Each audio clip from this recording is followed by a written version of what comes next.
Okay, I thought maybe you'd want to see what it looks like to repair an outlet that I think I can repair it with just some fold over little spacer strips that I got.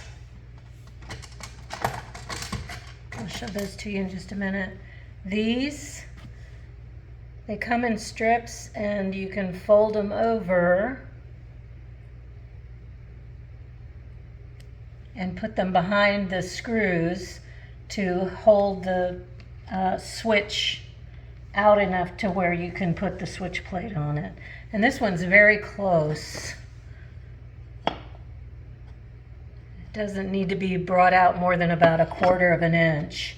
And each one of these little squares brings it out 1/8 of an inch. So if you fold them over, then you have 1/4 of an inch. And if you need more than that, then they come on strips of 4.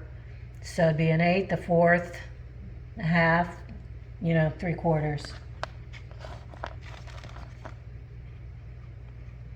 Wait, 1/8, 1/4, 3/8, and 1/2 inch. Sorry, I used to know math a long time ago.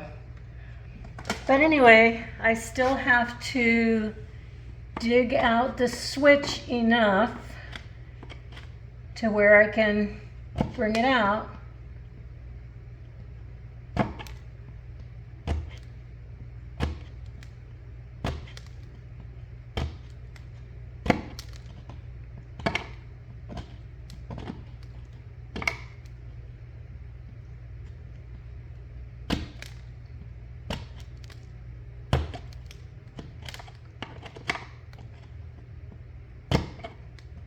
And it's got these little tabs on it, so you can't just merely expose the screw, you have to expose those tabs enough to bring them out of the wall. And we're going to see if that'll do it.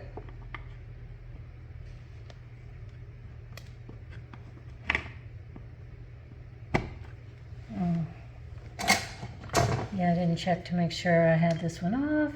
They're not all on the same circuit, but yeah, it was off.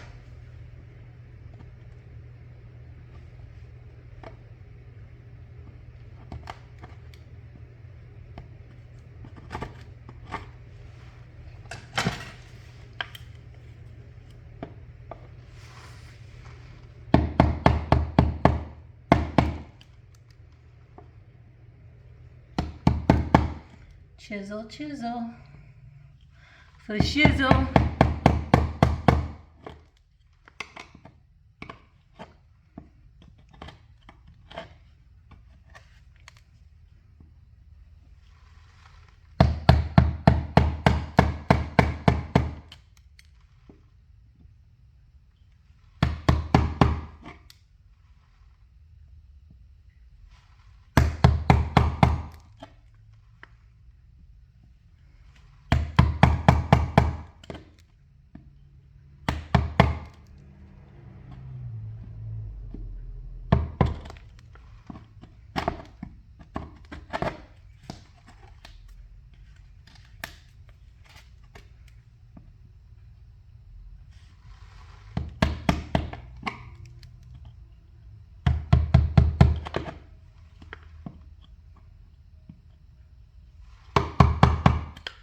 This is my 6th outlet. So after this one, I will have 3 more to do. Only 1 more is on this same circuit breaker. So I have to make sure. I'm going to have to turn off the refrigerator to get to the other one, because it's on the same circuit breaker as the refrigerator. I just didn't want to turn that one off yet, obviously. And then the outlet that used to be a furnace wire a long time ago, that is on yet another circuit breaker.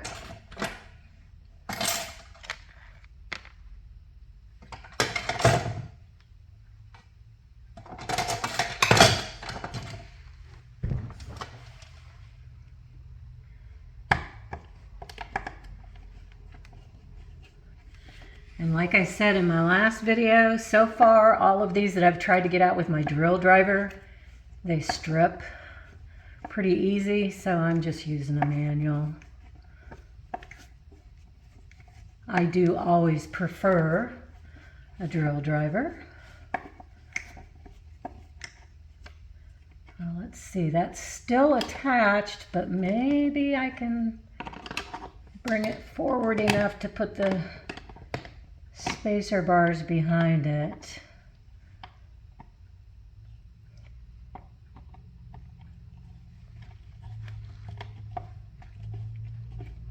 I like these leveling plates so much better.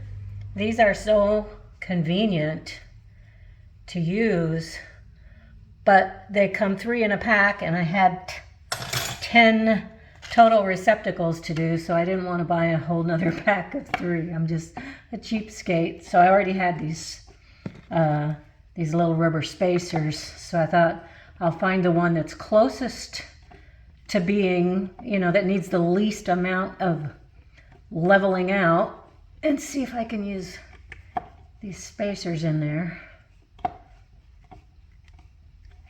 And then I don't have to buy another 3-pack. I mean, seriously, sometimes you just don't have $3 to spare, you know?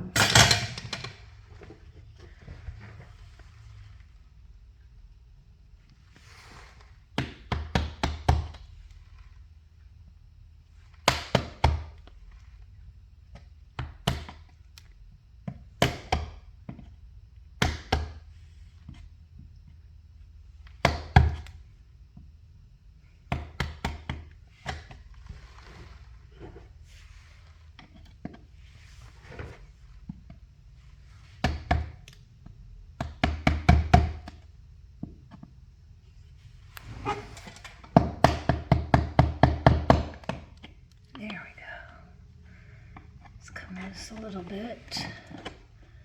Let's see if I can get that loose without completely destroying the drywall around it.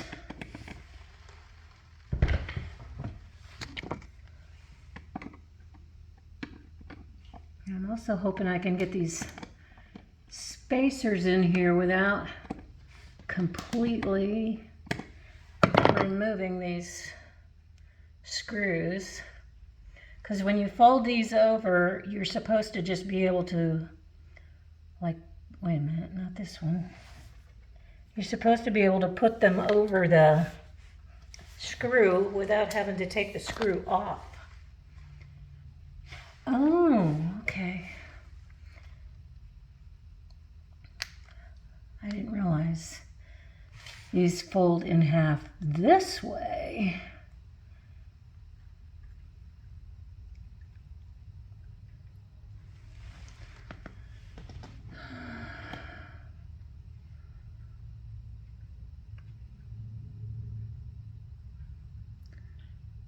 So I'm going to put 4 in here and see. I think 3 would do it.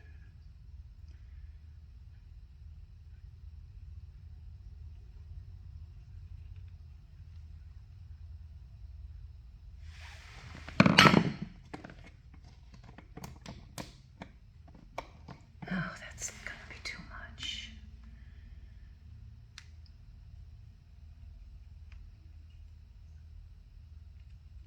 I'm going to tear these off.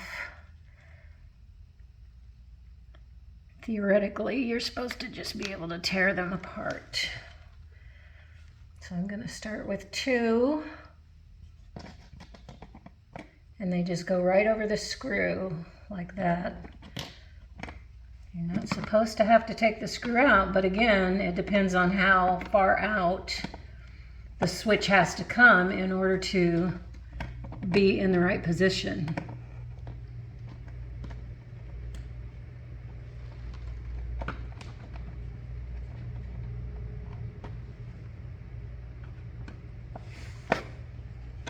I don't want it to come all the way out.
I think that's gonna work.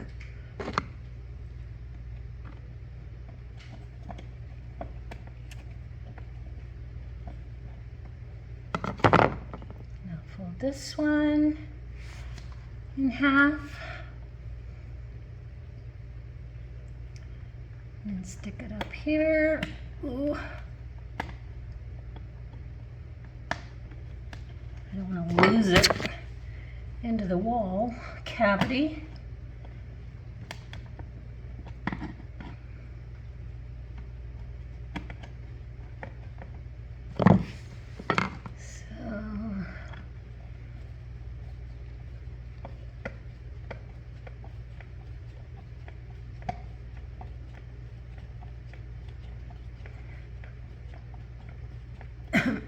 This is just another method of bringing an outlet, a sunken outlet, out so that you can put the switch plate on it.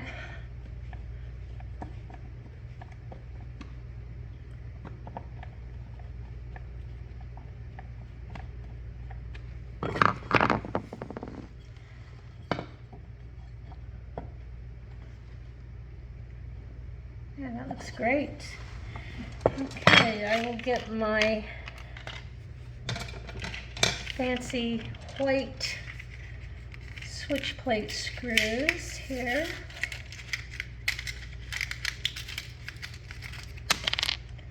Since I've got a fancy white switch plate in this room, just going to put it through there manually. Finger tighten it enough to keep it from falling off, and then take my small flathead screwdriver that I have especially for switch plate screws that I hate,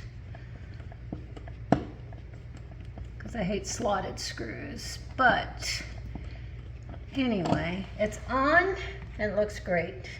And so on now to the 1, 2, 3 more outlets to do. Later.